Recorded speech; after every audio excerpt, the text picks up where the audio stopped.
Vous présenter notre cultivateur connecté. Donc, tout cela, pour commencer cela, nous allons exécuter le script Python menu 1. On peut voir donc que cela fait apparaître un menu déroulant. Dans ce menu, avec le potentiomètre, on peut sélectionner ce que l'on veut, le programme champignon, le programme fraise, le programme tomate, le programme géranium ou le programme concombre. Une fois qu'on a sélectionné notre programme, par exemple le programme tomate, nous allons appuyer sur le sélectionneur. Notre programme a été sélectionné. On peut voir qu'ici s'affiche la température et l'humidité. Étant donné que la température est trop importante, il y a eu une alerte avec le buzzer que j'ai arrêté tout simplement par une pression sur le bouton. On peut voir qu'apparaît sur Twitter le message d'erreur avec la date et l'heure. On peut remarquer que cette erreur a été ignorée, elle serait ignorée pendant un temps donné. Nous avons pour l'instant mis ce temps à 900 secondes, c'est-à-dire l'équivalent de 15 minutes, ce qui fait que dans 15 minutes, l'erreur ne sera plus ignorée et donc le buzzer se déclenchera à nouveau si elle n'a pas été corrigée. On peut remarquer que en relançant le programme, on va remarquer qu'on peut aussi stopper le buzzer directement depuis Twitter si à tout jamais on n'a pas le bouton à disponibilité. Donc on peut remarquer ici, on prépare à l'avance le script. En réalité, il peut être envoyé après. On va tout d'abord déclencher le programme. On sélectionne toujours notre programme. Il y a une erreur. On sélectionne notre programme. Le buzzer va sonner. Et par le simple envoi du message off #buzzer, on peut remarquer qu'au bout d'un certain temps, le buzzer va s'éteindre.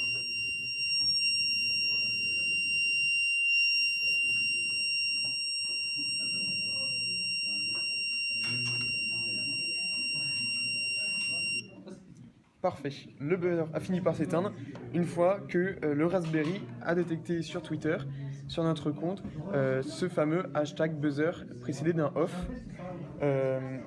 On a donc bien sûr un capteur de température, puisqu'ici c'est celui-ci qui a détecté l'erreur.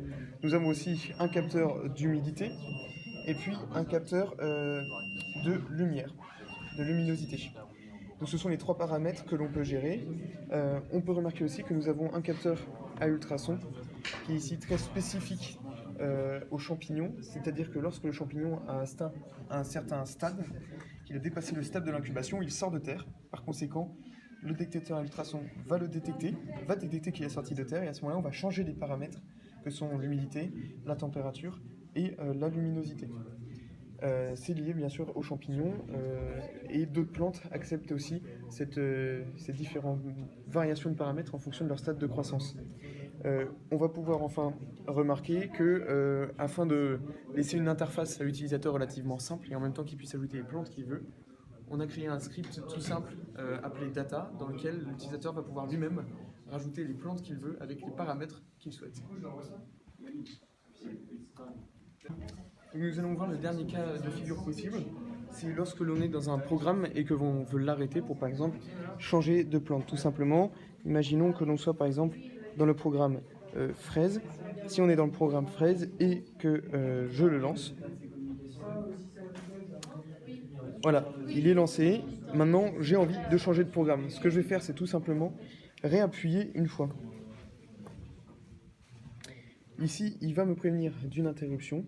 Il va me laisser 5 secondes pour réappuyer si je veux vraiment interrompre ce programme. Le programme a été interrompu, on peut revenir directement au menu. Donc nous avons lancé le programme menu, nous allons sélectionner cette fois-ci le champignon. Donc le champignon, si je le sélectionne,